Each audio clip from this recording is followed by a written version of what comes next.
Mister రాఘవరావు, మేము intelligence department నుంచి వచ్చాం. మీ జేబులు సోదా చేయాలి please. Well, what's matter? It's all pace. Just a minute. ఈ డబ్బు మీకు ఎలా వచ్చిందో చెప్పగలరా? I don't know. స్ట్రేంజ్. మీ జేబులోకి డబ్బు ఎలా వచ్చిందో మీకే తెలియదు. నాకు తెలుసు. మీరు విశాఖపట్నం నుంచి వస్తూ 10 మందికి బర్త్స్ ఇచ్చి ఈ డబ్బు తీసుకున్నారు, అవునా?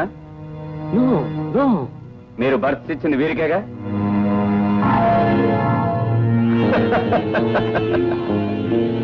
ఏమో అనుకున్నాను. ప్రోగ్రామ్ చాలా ఘనంగా ఏర్పాటు చేశారు. థ్యాంక్స్ అండి. దాన్నే ఉందండి. నేను అనుకున్నది ఏది సాధించకుండా వదిలిపెట్టాను, ఎవరు అడ్డొచ్చినా సరే. ఏమండి, రమణమూర్తి గారు నా ప్రోగ్రాం ఢిల్లీలో ఏర్పాటు చేస్తున్నారట. మీరు నాకు కలిసి రావాలే కానీ. మళ్ళీ ఇక్కడికి వెళ్ళిపోచ్చావు? నాన్న, ఆయన మర్యాదగా వెళ్తావు లేదా? ఏమండి, ఏమిటండి ఇది? ఆయన అవమానిస్తుంటే చూస్తూ ఊరుకుంటారేమిటి? నాన్న, రాఘవరావు గారు, ఒకరికి విషం మరొకరికి అమృతం అవుతుంది. ఈ నిజాన్ని మీరు తల వంచుకుని అంగీకరించగలరు.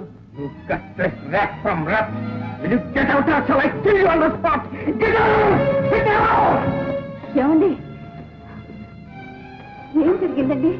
నాన్న, నువ్వు చేసింది ఏం బాగాలేదు. రాఘోని వాళ్ళందరూ ఇంట్లోంచి కట్టుకుని బయటకు పోండి. పోతామండి, మా అంతటి మేము బ్రతకలేకపో. భార్యను నువ్వు అదుపులో పెట్టుకుని కారణంగా ఎన్ని అనర్థాలు జరిగాయో నేను ఇప్పుడు చెప్పను.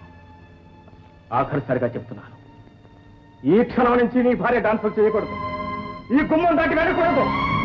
మీ ఇద్దరు ఇంట్లో ఉండాలంటే దట్స్ మై ఇండిస్ప్యూటబుల్ కండిషన్. అది నా షరతు. మీ షరతులకి కట్టుబడి ఇంట్లో పడి మగ్గాల్సిన గతి మాకేం పట్టలేదు. ఏమిటా మాటలు? ఏమండి, ఇక ఇంట్లో ఉండడానికి వీల్లేదు. రండి పోదాం, రండి. ఏమండి, ఏమండి, ఏమిటండి ఇదంతా? పెద్దవాడు అలా వెళ్ళిపోయాడు, చిన్నవాడిదిగో ఇప్పుడు ఇలా. అసలు మీకేమైందండి? ఏం జరిగిందా? సమయానికి నేను అక్కడికి వెళ్ళి ఉండకపోతే నీ కోడల ఆ నీచుడి చేతిలో నలిగి అనుకోవటానికి అసహ్యం ఉంది. Please don't irritate me. Gopi, ఏమిటా ఇది? ఇక మిమ్మల్ని ఏమను, ఇక్కడే ఉండండి బాబు. గోపి, జానకి. గీత, నువ్వన్నా చెప్పమ్మా వాడు. జానకి, గోపి, జానకి. ఆడపిల్ల ఏదో తెలియక తప్పు చేస్తే సరిదిద్దుకోవాలి కానీ బయటికి వెళ్ళగొడతారు. ఏమిటండి అన్యాయం? ఆ సంస్కారంతోనే ఈ వారం రోజులు ఓపిక పట్టాను. కానీ మళ్ళీ రాష్ట్రాన్ని ఇంట్లో అడుగు పెట్టిస్తాను. వాడు ఇంకా ఏం చేశారని తెలుసా? నా ఉద్యోగానికి అసలు పెట్టాడు.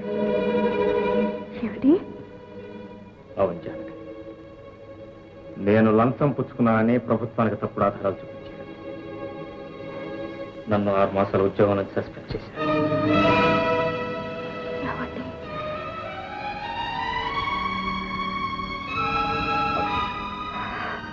నాన్న, వాసు దగ్గర రాలేదా? రాలేదమ్మా. నాకు గుంటూరు ట్రాన్స్ఫర్ అయింది. ఆ విషయం చెప్పి వెళ్దామని వచ్చాను. అంతేనా? అవునమ్మా. మీ నాన్నగారు జాను, వెళ్ళొస్తానమ్మా. ఫోన్ చేసి వెళ్ళాయన. బట్టలు అవి సర్దుకోవాలి. దొరికేదో చూస్తూ ఉంటుంది. వెళ్ళొస్తాను.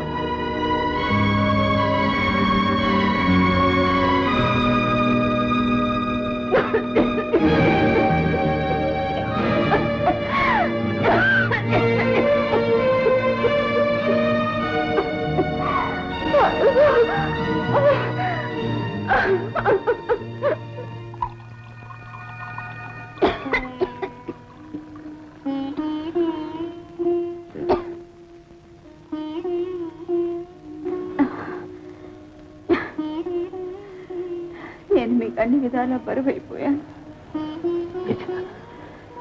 నీ బరువే లేకపోతే నా బ్రతికే చుక్కుని. ఒకరికొకరు సేవ చేసుకోవటంలోనే భార్యాభర్తల అనుబంధం అనేది. కడుపున పుట్టిన బిడ్డల బాధ్యతలు తెంచుకుపోయినా కట్టుకున్న ఇల్లాలి బాధ్యత తెలుసుకోలేదు. జాను, ఇన్నాళ్ళు నువ్వు నాకెంతో సేవ చేశావు. కొన్నాళ్ళైనా నన్ను నువ్వు సేవ చేయి.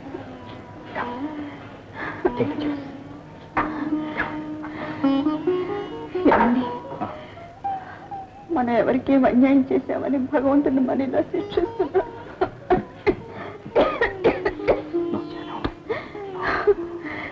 అల్లారు ముద్దుగా పెంచిన బిడ్డలు మనకు దూరం అయిపోయారు. ఇక మనల్ని ఆదుకోవడానికి ఇంకెవరు లేరండి. ఈయన గురించి ఒక్క మాటలో చెప్పాలంటే కేవలం మిమ్మల్ని వెతుక్కుంటూ వచ్చిన అదృష్ట దేవత అని చెప్పచ్చు. ఈయన పేరు జేఆర్కే మూర్తి గారు, the great cine producer from Karamchedu. ఈయన త్వరలో శంకరాభరణం లాంటి ఒక మహత్తరమైన కళాఖండాన్ని తెలుగులో తీయాలని చెప్పి నిర్ణయానికి వచ్చారు. అందులో అందం, ఆ అందంతో పాటు డాన్స్ కూడా తెలిసిన ఒక నాట్య సుందరిని ఫిక్స్ చేయాలని చెప్పి గోపి గారు ఇప్పటికి దాదాపు 1100 ఫోటోలు చూశారు సార్. కానీ ఒక్కటి ఆయనకి నచ్చలేదు. అప్పుడు మీ పేరు నేను సజెస్ట్ చేశాను. నిజంగానా? నిజమేనండి, రమణమూర్తి గారు చెప్పిన దానికంటే చాలా అందంగా ఉన్నారు. అసలు మీరు లేకుండానే మీ పారితోషికాన్ని కూడా నిర్ణయించేసామండి. 25,000 రూపీస్. Is it? ఎస్. ఒక చిన్న విషయం మీతో మాట్లాడాలి. Excuse me please. ఒక్కసారి.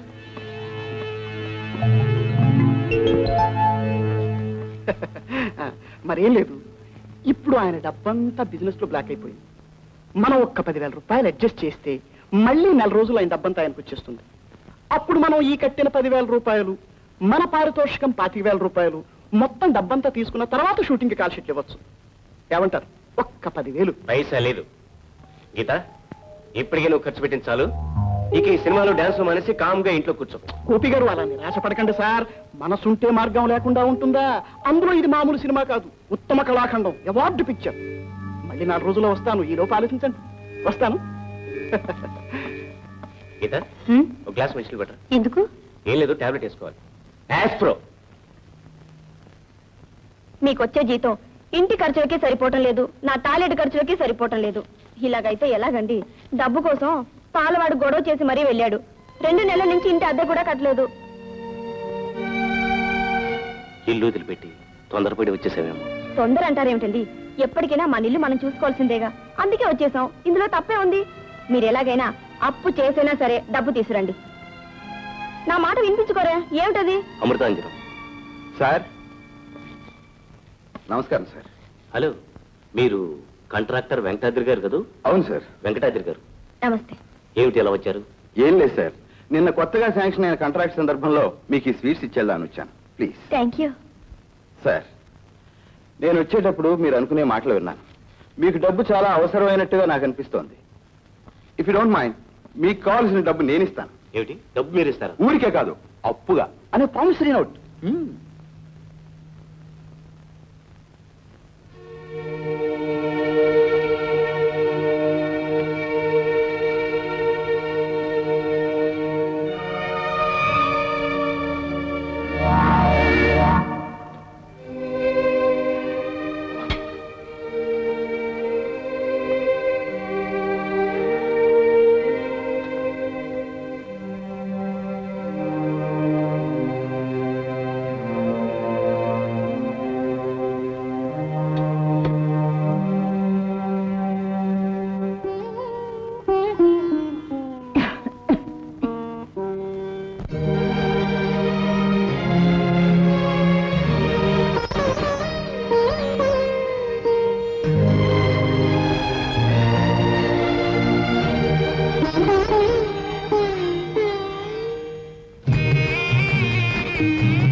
వాసు,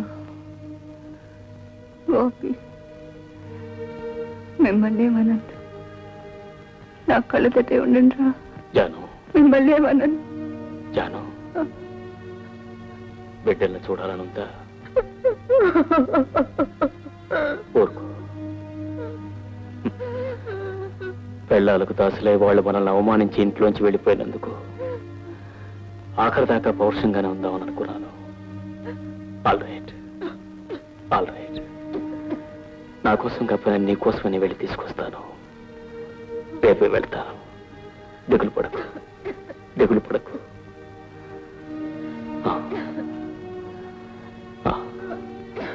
ఊరుకో.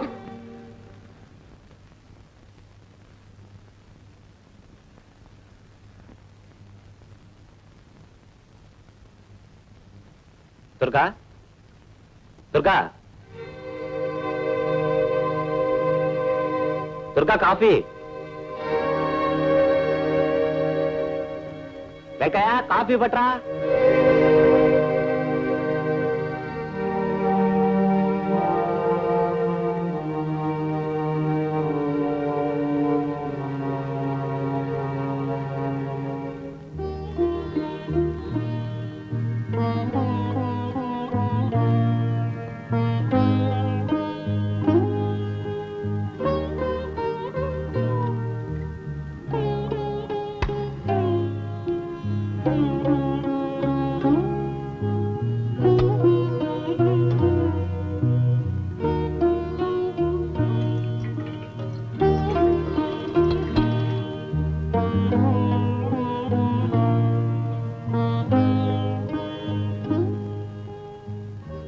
బాబు, అన్నా, నువ్వా? ఎప్పుడు వచ్చావు? అదే నువ్వు దుర్గను కాఫీ అడుగుతున్నప్పుడు వచ్చాను. పాపం దుర్గ ఇంట్లో లేనట్లుంది. తీసుకురా. కాఫీ నువ్వు తీసుకొచ్చావా? రోజు మీ అమ్మకు కాఫీ చేసి ఇవ్వటం బాగా అలవాటైపోయింది, అందుకే చేశాను. తీసుకో. నాన్న, నేను ఇంటికి వద్దాం అనుకున్నాను. మొన్న గోపి కనిపించి. అయితే మేము ఇంకా గుర్తున్నాం అనమాట. చాలా సంతోషం. బజార్ పని అంటే తల తిరిగిపోతుంది. ఓ మావయ్య గారా, ఎప్పుడు వచ్చారు? కాఫీ తీసుకున్నారా? నేను స్నానం చేసి వస్తాను, కాస్త ఫ్రెష్ గా ఉంటుంది. మళ్ళీ మర్చిపోతానేమో, ఆ శంకలాల్ సేటికి 6,000 ఇవ్వాలి. వాడేదో పెద్ద కొంప మునిగిపోయేట్టు రోడ్డు మీద కారాకి మరీ గొడవ చేశాడు. ముందెళ్ళి ఆ పనేదో కాస్త చూడండి. ఇంకో విషయం, మా ఫ్రెండ్స్ అంతా కలిసి పాండిచేరి టూర్ ఏర్పాటు చేసుకున్నాం. ఎంత? Only 5 days. మీరు ఇల్లు అది చాలా జాగ్రత్తగా చూడాలి. ఇంట్లో కాస్ట్లీ సామాన్లు అవి ఎక్కువగా ఉన్నాయి. మరి నేను ఇంట్లో లేను కదా అని మీరు ఊరి మీద తిరుగుతారేమో. అన్నట్టు ఇంకో ముఖ్యమైన విషయం, నా కుక్కలు. వీటిని చాలా జాగ్రత్తగా చూడాలి. టైంకి పాలు అది ఇవ్వాలి. నేను ఇప్పుడు స్నానం చేసి వస్తాను. నాన్న, అమ్మ బాగుందా? మీ అమ్మ బాగానే ఉంది ఆయన. అయినా ఎలా ఉంటే మాత్రం నువ్వు చేయగలిగింది ఏముంది? ఈ ఇంటిని కుక్కల్ని బాగా చూసుకోవాలి కదా. బాగా కాపలాకాయి. వస్తా.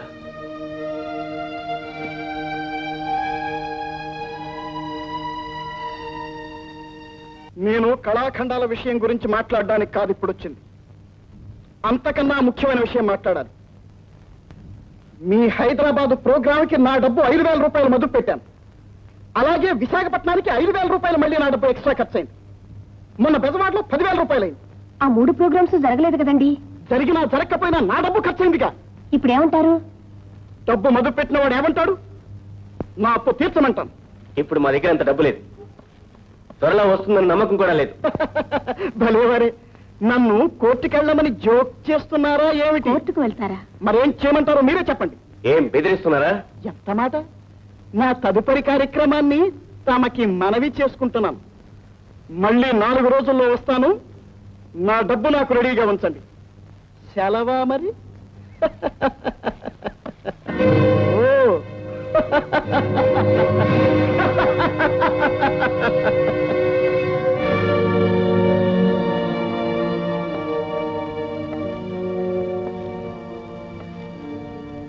గోపి, నాన్న, ఇదేనా రావటం? గీత, నాన్నగారు ఫోన్ చేస్తారు, త్వరగా వంట చెయ్యి. పని మనిషి అంట్లు కడిగి ఇప్పుడే వెళ్ళిపోయిందండి.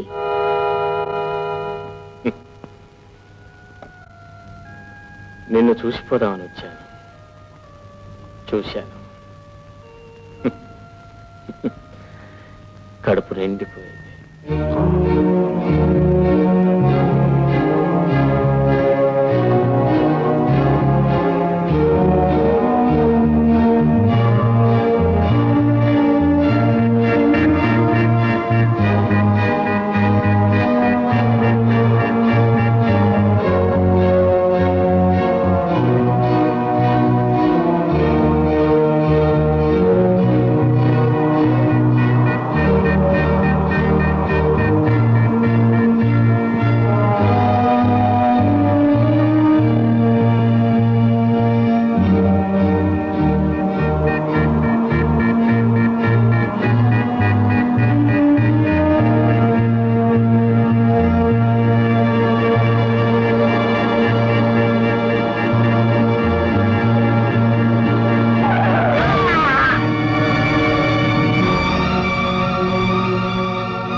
ఎక్కడున్నాను అని మీరు అడకమునకే చెప్పేస్తున్నాను.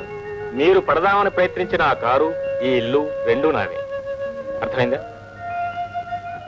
నీ కారు నన్ను చంపకుండా నాకు చాలా అన్యాయం చేసింది బాబు. అలా అనకండి. ఎంతో జీవితాన్ని చూసిన మీరే ఎలా బాధపడితే అలా చెప్పండి. అవును, మీకు భార్య బిడ్డలో ఎవరు లేరా? ఉన్నారు బాబు, భార్య ఉంది, పిల్లలు ఉన్నారు. మరి ఉంటే ఎందుకులా మీరు? కొడుకుల దౌర్భాగ్య జీవితాన్ని కళ్ళారా చూసి ఆ విషయం నా భార్యతో చెప్పడానికి మొహం చెల్లక చూడండి, కొడుకులు పుట్టలేదని కొందరు బాధపడతారు, పుట్టిన వాళ్ళు ప్రయోజకులు కాలేదని మరి కొందరు బాధపడతారు. అదే విచిత్రం, అదే సృష్టి. ఆఫ్ కోర్స్ ప్రయోజకులైన కొడుకులు కూడా పెళ్లాల చేతుల్లో కీలుబొమ్మలై తిరుగుతూ ఉంటే మరి కొందరు బాధపడుతూ ఉంటారు. It is sheer bad luck. Ravi Ravi, ఏమిటేదో యాక్సిడెంట్ జరగబోయింది, నీకేం దెబ్బలు తగలేదు కదా? లేదు డాడీ, ఆయన నా కారు కింద పడిపోయారు. అరే మరి డాక్టర్? అవసరం లేదు డాడీ, ఫార్చునేట్లీ ప్రమాదం ఏం జరగలేదు. ఆహా. మా డాడీ సుబ్రహ్మణ్య గారు పిఎస్ఆర్ షుగర్ ఇండస్ట్రీస్ ప్రొపరేటర్. నమస్కారం. నా పేరు రాఘవరావు. బాబు, ఇక నేను వెళ్ళొస్తాను. ఎక్కడికి వెళ్తారు? ఇంకెక్కడికి వెళ్తాను? మా ఇంటికి. రండి, నేను డ్రాప్ చేస్తాను. మాది ఊరు కాదు బాబు, విజయవాడ. పర్వాలేదు, నేనే డ్రాప్ చేస్తాను. షూర్. ఓకే, రండి.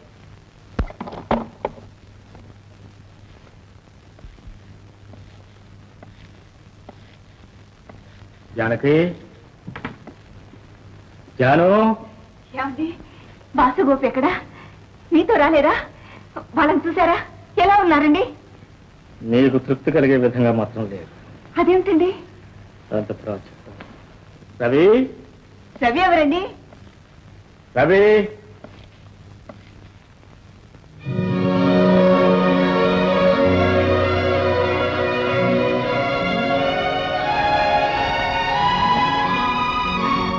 నమస్కారం. ఎవరు బాబు? ఏమండి? చిన్నప్పుడు తప్పిపోయిన మీ కొడుకునమ్మా.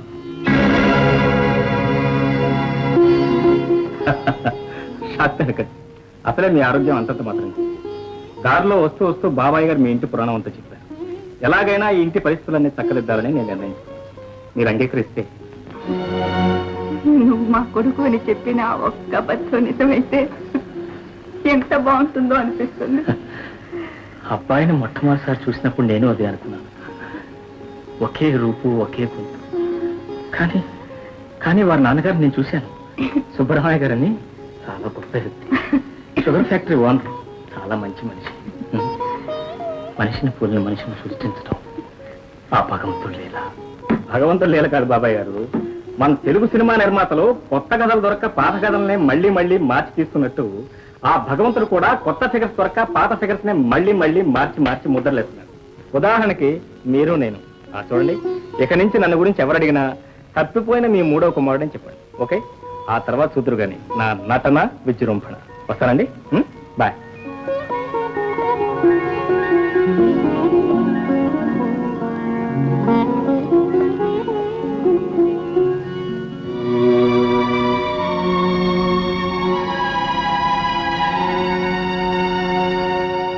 ఆయన భార్య జానకమ్మ గారిని చూస్తే చేతి దండం పెట్టాలనిపిస్తుంది.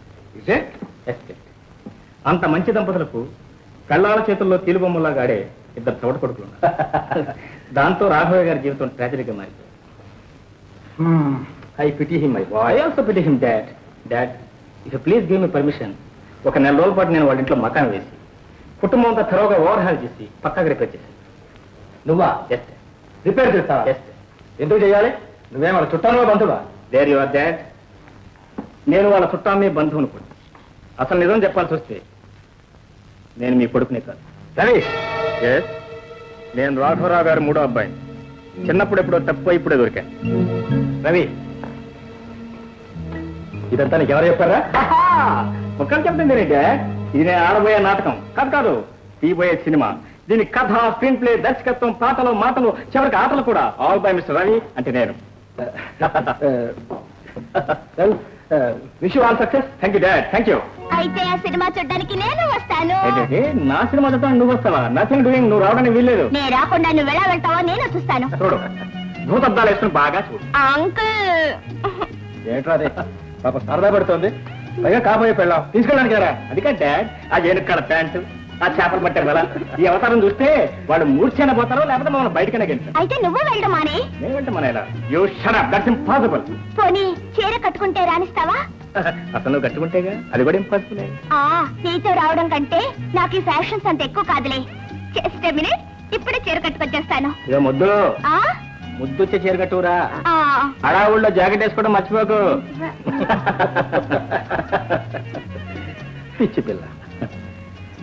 దీని తండ్రి వెంకట్రామయ్య నేను వ్యాపారంలో భాగస్థులు మాత్రమే కాదు, జీవితంలో మంచి స్నేహితులం కూడా. వాడు పోయాడు, దీన్ని పెంచి పెద్ద చేయాల్సిన బాధ్యత నా మీద పడింది. మీ ఇద్దరికి ఆ బంధం కాస్త కూడా పడిపోతే. You don't worry dad. నీ కాబోయే కూడా అక్కడికి ఎందుకు తీసుకెళ్తున్నా నీకు తెలుసా? అసలు వెళ్ళాలంటే ఎలా ఉండాలో ఆ జానకమ్మ గారిని చూసి నేర్చుకుంటున్నాను. Got my point? My dear son, నువ్వు అనుకున్న కార్యం సాధించి తీరుతావు నాకు తెలుసురా. అమ్మా నువ్వా బాబు? అమ్మా ఒంట్లో ఎలా ఉంది? నిన్ను చూశాక నా బాధలన్నీ పోయిస్తున్నా. Very good very good. ఈ అమ్మాయి ఎవరు? అదేనమ్మా రేఖని, నాకు కాబోయే రేఖ. నేను చెప్పలా మా అమ్మగారు జానకమ్మ గారు. హలో. హలో కాదు, హలో పోలు. సాష్టాంగ నమస్కారం చేయాలి. చేయి. ఇదేమిటో నేను చూపిస్తాను చూడు. ఎందుకులే బాబు. నేను చూస్తాను బరో. ఇంకా మా చూసావా, సర్వీస్ ఎప్పటి నుంచి ప్రారంభం? నేను ఎవరది? నేనే నాన్నగారు, మీ చిన్నాని. రేఖ వెళ్ళి మామగారికి కూడా నమస్కారం పెట్టు. హలో పోలో కాదు, సాష్టాంగ నమస్కారం చూపించారుగా, అట్లా పడాలి. Go go.